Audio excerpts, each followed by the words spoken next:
Imagine the camera opening on a world map slowly fading through eras Venus.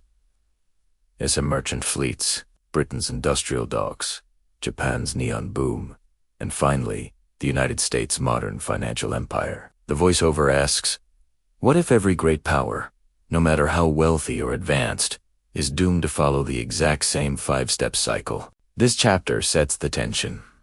The rise of innovation, global dominance, financial overconfidence, debt dependency, and eventual decline. Audiences are pulled in with the unsettling idea that history is not random but repetitive, and that America, despite its unmatched power, may already be deeper into this cycle than most realize. By positioning past empires as mirrors of today, the hook makes viewers feel as if they are witnessing a slow-motion replay of history, one that is reaching its climax right now. The introduction lays out the foundation.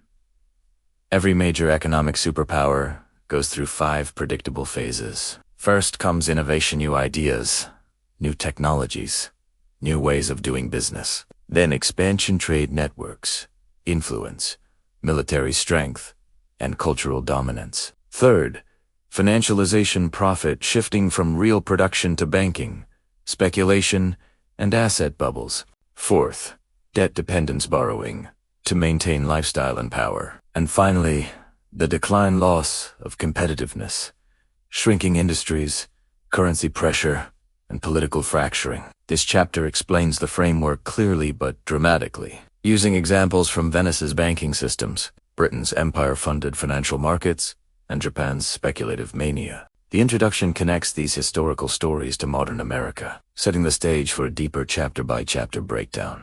Viewers understand that this video is not about predicting collapse, it's about understanding the economic physics that govern the rise and fall of nations. Venice was once the Silicon Valley of the medieval world, an innovation machine, powered by shipbuilding, trade routes, and early financial systems. This chapter explores how Venice pioneered double entry accounting, government bonds, and sophisticated banking tools that made it wealthy beyond imagination. But as Venice grew richer, its economy shifted from trade and production to financial speculation and government borrowing. The merchant class turned into an elite investor class. Innovation slowed. Inequality rose. Venice became defensive instead of ambitious. When global trade routes changed and other powers emerged, Venice lacked the productive energy to adapt. Its financial system became a burden rather than a strength. The chapter ends by pointing out that Venice didn't collapse. Subtle, it simply faded. A warning for nations that rely too heavily on past glory and financial engineering instead of real economic growth. This chapter examines how Britain became the world's economic king through industrial innovation, global trade networks, and colonial expansion. It explains how steam power, factories, and massive exports made Britain unstoppable. However, as Britain got richer, its economy slowly moved from manufacturing to finance. London became the world's banking hub, but British factories stagnated. The empire grew costly to maintain. Wars drained resources.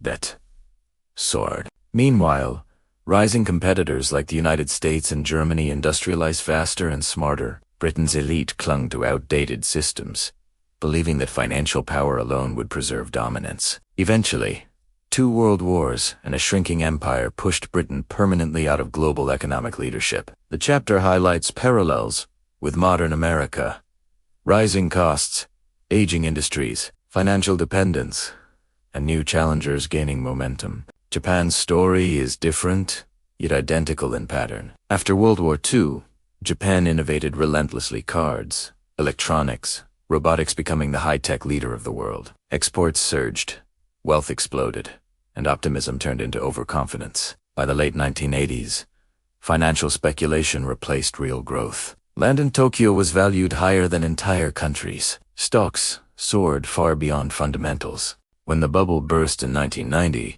Japan entered the lost decades, a slow economic stagnation that continues even today. This chapter shows how Japan is folded and come from war, or collapse it came from the financialization stage of the cycle reaching its limit. High debt, aging population, and low productivity kept Japan trapped. The chapter ends by connecting how asset bubbles, low interest rates, and debt expansion today mirror Japan's pre-crash environment. Here, The cycle is broken down fully, with examples from each empire. Viewers see how Phase 1 innovation drives rapid growth.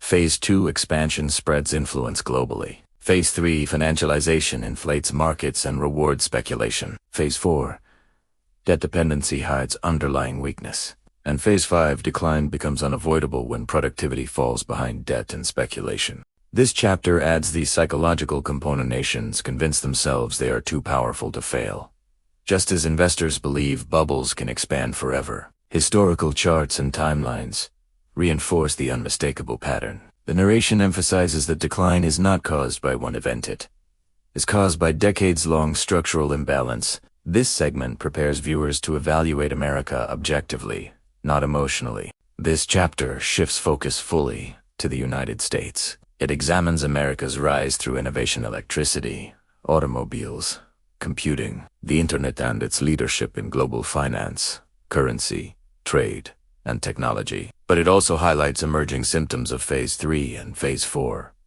Financialization dominating the economy, manufacturing hollowing out, extreme reliance on debt, massive asset bubbles, and widening inequality. The video explains how the US dollar's reserve currency status buys time but not immunity from economic laws that shaped every empire before it. The chapter avoids panic but raises serious questions.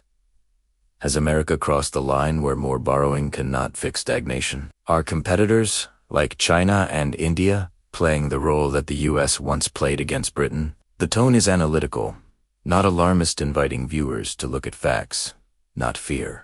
The final chapter delivers a powerful closing message. The doom cycle is not destined.